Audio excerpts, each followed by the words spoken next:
والله دابي يعني أنا مزمل دابي بقى حتى كوفا لايف سين ما الرجيرة أنا تلاقي كي أوفر دبولسو قدو كي يامو وادا سينه أمتنا ما كم أريد بالمرة وادا سينه وادا سانغال مانكه أنا كفوز ده قاف سانك أوفيتم ماتي ولد أدنى أي دندة تنا كابسي دندوسي كابسي سان ككده ككوك يا سان أمو ربي مدة اللي أرجع نمن اللي أرجع قرته وادا سان بايه همو كباجده أوفيتم مان إيجا أوفيتم ما تايه gurra fageeffatuun eega gurra fageeffatu ta'e Oi, Muhammad waan kana gootemi qabsiise jetteemi ati haa qabsiiftuu namni Suudii keessa jiru agartee ufiinillee qabamuu danda'a san agartee geeybadha siifi rabbiin qofa beeka waa wayii godhe eega jette hin goone sin jechuu hin dandeenye garuu eega goote ummanni kun akka duraanirrallee waldhabdeen jidduu jiru hin beeyta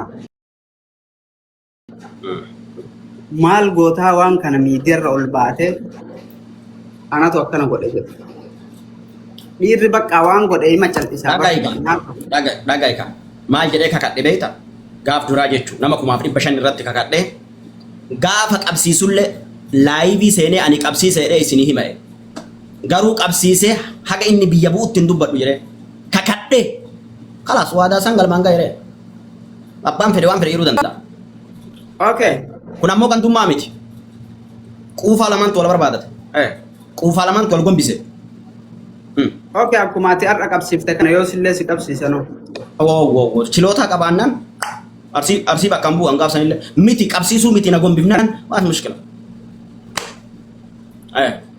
السلام عليكم وعليكم السلام Sidi ro kami mama namni si kapsi sama kan ngomong apa me? Nakapsi som anak kapsi som matang ki. Nakapsi. لا nakapsi. كوي محمد كوي اتله عمر محمد يوجنا سيني وانها سيني وجرات انا افسيتو اسا انا اللي فارغتان فاس جلجه إلا أما قصتي وهي أكثر ساعة كين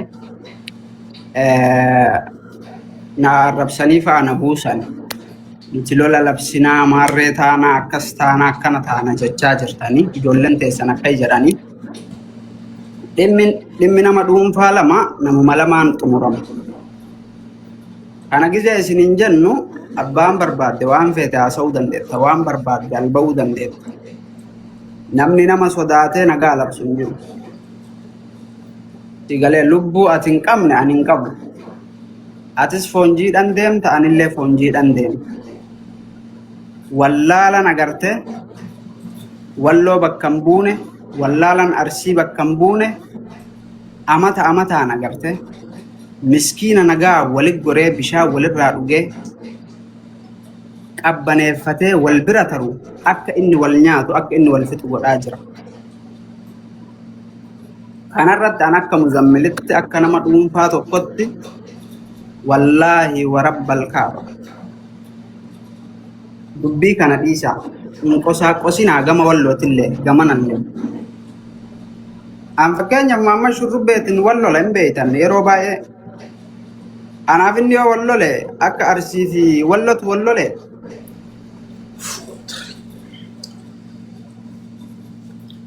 walillolle ummanni nagaa wajji qaba fakkeenyaaf mucaa kana amma dura viidiyoo irraa waraaban viidiyoo jarrillee gartee gaafa irraa waraabdu dhadhaan dimne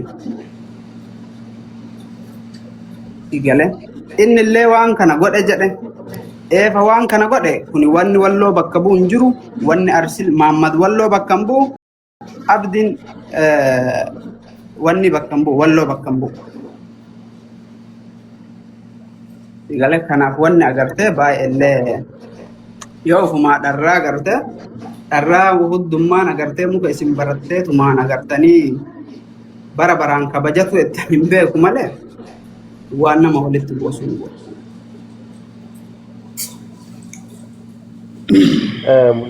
السلام عليكم ورحمة الله وبركاته مزملو ادو غلطومي الفادم وما انجچو ادو جته يرو توكو توكو بيتا نمني يرو غري غري الدنيا وجي ديما جنان نمني گد ديبي مو نما وجي ديما يرو اماتي Habibi dhugaa dubbachuudha. Nuti amma namoota gugurdaadhaa warri wallole warra quufaa nama lama. Ka wal qabsiisee ka hin qabsiise jedhullee Muhammad tolche jechuu miti. Dhibbarraa dhibbatti galata galata. Dhugaa dubbachuun firummaan kutu. Garuu immoo warroonni hanga ammaa qabalee keessa jiru. Qabalee irraa gara godinaatti hin deemne namni addunyaa dorgomaa jira namni hudduu dorgoma yeroo ammaatti dhugaa dubbachuudha. Guyyaa tokko warroota kalee wallole keessaa miskiinatu dhume malee Abiyyiif Geetachuu Raddaa taate.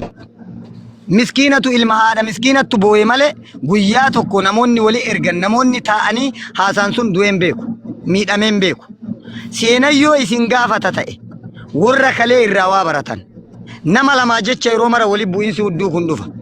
Miskiinni karaa deemu dhumata. Bishaan dhuguu dhaba. Tiifatuu fi dalagachuu dhaba. Yoo deengadda silaa barumsi ilmi kiyya tokkochi qoraanna gurguree isaaf jiraadha lubbuun jette harmeen teenne isa tokkocha na jala ajjeesan ilma tokkocha qabu jette sun namatti hin dhagayamin silaa ilma namaatti hin dhagamu ture. Nuti akka horii wajjin bobbaanu nama fakkeessaa jechuudha. Namni horiirraa wanni adda godheef seeftiweerii mataa jijjiirachuu barbaachisa. Jawwaalli chaayina nu bira keettee seeftiweerii jijjiira. Namni akkamitti mataa ofiin jijjiirre. Muhammadin qabsiise jechuun nama kennami gabbayee ammallee natu qabsiise akkas godhe biroo dhiirri iciitii nyaattee erga qabsiifte xumuruu qabde goote wanni bayee jedhama. Amma achi garuu Muhammad Abdallah nama si jaalatu nama si kabaju hiriyyaa si dhiyaatu. Gaafa hiriyyaan kiyyas waa balleesse Muzammiliin dura yoon dhaabatin ani hiriyyaa keeti miti nama si sobu malee. Gabbaatee amma achi abdii qabsiisee abdii akkas godhe maali qabsiisuu jechuun biyyuma Arabaatirraa gale miilan dhufe miilan deebi'a. Na eeggadhu dubbii takkatti qofa xumura. Ammallee warri wallollee abdii tokkocha qabame Muhammadiif abdii wallole. Wanni hawaasni wallole hin jiru. Bro nuti yeroo mara waa akkuma mucaan amma jedhe kabajaa hudduu kabajnaa waggaa waggatti. Maal nurraa eegama namoota gugurdaa kanarra. Ofii immoo teennee bakka gaarii teennee hiyyeessatti akkamitti yeroo mara dhagaa darbina. Kun nurraan eegamu ijoollee wallollee dhugaa dubbachuudhaaf waan akkanaa dhibbaan dhibbatti ka'umsa hudduutii jecha huddurraa ka'ee ammallee ka'umsi kun. Kottaa ajandaa natti babal'isaa jirtan. An kana irraa yeroo tapha dhaabbatuun qaba obboleessa. Mamma dhageessii ma? Ila obboleessa kiyya wal jaalanna wal kabanya. Gaafa ati sirrii hin jirre immoo sirrii hin jirtu siin jenna. Qabsiisuu dandeettaa dhimma isin jidduu jiru an Muzammil hin beeku isintu wal beeku. Garuu eefa qabsiifte gabbaatee akka hawaasni lama wali bu'u an ebaluun akkas godhe jechuun hundo gongora keeti. Feetu na jaaladhu feetu na jibbe an adiisitti. Fakkeessee hin jiraadhu an akka namaa. Gongora kana dhageessiima. Walaa arsii hujii ittiin qabu hujii na wajjin qaban. Hin beekun nan beekan saayiboo. Akka dhuunfatitti agarte amaama shurrubbee yaamee ture. Wallaahi warabbal kaaba. Wallamnee waa'ee micattii 70,000 isin as jala barreessitan kanarratti. Si galee dhimma dhuunfati kun. Dhimma an arsii bakka hin bu'u amaama shurrubbeen walloo bakka hin bu'u. Nama dhuunfaat akkatu wallole.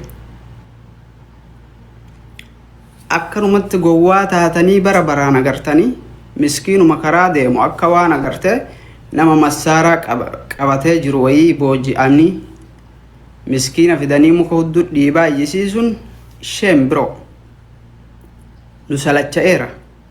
Koppilinkii godhame nu jibbisiiseera wallaahi lazim an amma osoo jechuu osoo danda'e miilan biyya kana keessaa fiigee baafadha.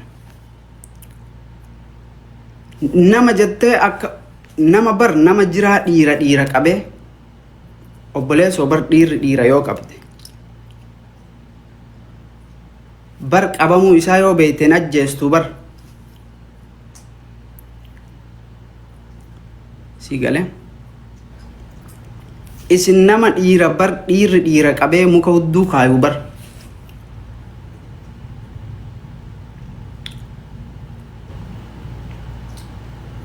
wallaahi lazim ani osoo jechuu oromummaa tana osoo ofirraa agartee dhiqachuun taate yookiin immoo jijjiirachuun taate ummata hoolaa Suudii kanaaf jedhee oromummaa kana har'a booda agartee ittiin deebi'u ture.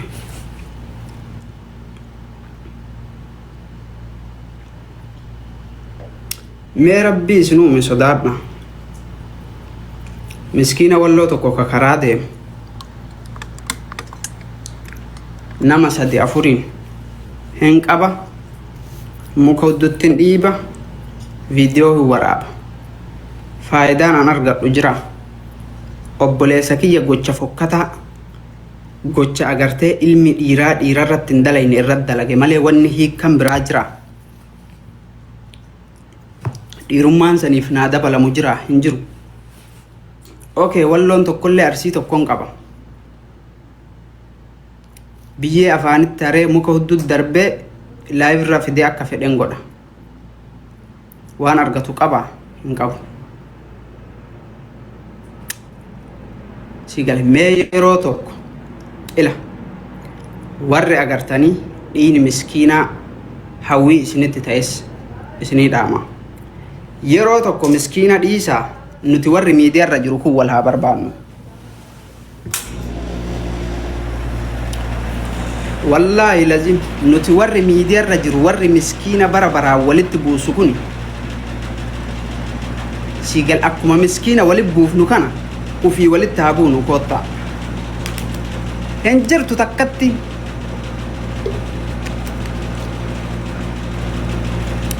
Mamma Abdallah amma koottu osoo jedhaniini du'e bada malee hin dhufu. Sigalee kaayoon ijoollee agartee warra fasaamota asirra jirtu tana miskiina nagahaan agartee bobba'ee hoolaa isaa tiifatee maatii isaa gargaaru sigalee akka inni hin dalaganne godhu. Wallahi lazim angizee kana jedhu arsii bakka bu'ee haasa'aan jiru. Arsii bakka bu'ee haasa'aan jiru. Muzammil bakka bu'ee haasa'aa jiru.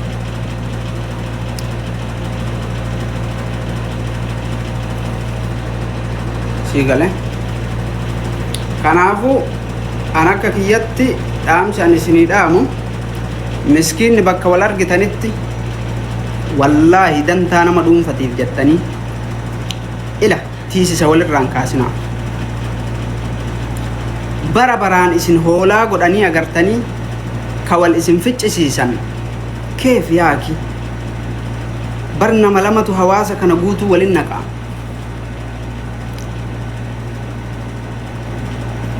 Namni takkatti tiisisa ballicha walirraan kaasin akka Oromoo duriititti walloo karaa deemu yoo argite bishaan kenniif, nyaata kenniif, karaa itti agarsiisi. Yoo dandeette bulchi, yoo dadhabde nagaan ofirraa geegessa. Arsii tokko yoo argite dhimma nama dhuunfatiif agarte obboleessa kee qabdee seenaa fokkataa waan rabbi biratti illee si gaafachiisu waan agarte namummatti illee si qaanfachiisu irratti hin godhin. Dandeettu nyaachisi, obaasi, karaa itti agarsiisi. Yoo dandeette bulchi. Kun dhaamsa kiyya. Muzammil agarte nuti lola labsinaan bayee kana dubbatee yoo ka jettu taate obboleessoo indoom jechuun indoom mee biyya an hoogganu kana keessatti Xaayif, Makka, Jidda, Madiinaa wallaahi ati namaa dhalatte ilmemmaan takka feetu arsii ta'i, feetu jinnii ta'i, feetu zaggii ta'i sin beeku obboleessuan ija takkaan isin laala akka tokkotti isin beeka. Kootuti ilmee takkatti qabi, ilmema takkatti qabi kootu. Wallaahi wallaahi faltoo kee kana keessa yaasa faltoo ka miskiina agartee miskiina karaa deemu beelan ufiifuu beelan du'e qabdee muka uddu dhiibdu san dhugaa seete feetu walloo ta'i feetu arsii ta'i I don't care nannaqwan gandummaa ati ooftu ansi wajjin oofu. Biyyaan hoogganu keessatti garuu wallaahi warabbal kaaba miskiina takka qabi. Kiraanchidhaan biyya kana keessa sochoota pushtiidhaan wallaahi warabbal kaaba mee yoo namni arsii tokko magaalaa arfan ani isinii lakkaa'e tana keessatti ilma walloo tokko qabe ragaa bakka inni jiruu sawwaj asnaa fidaa yoo ilmi walloo tokko arsii qabe yoo arsiin tokko walloo qabe ragaa bakka inni jiruu wajja asnaa fidaa wallaahi warabbal kaabaan harki kiyya lubbuu oromootinis ta'e dhiiga oromootinis xuraa'uun barbaadu adii isinitti hima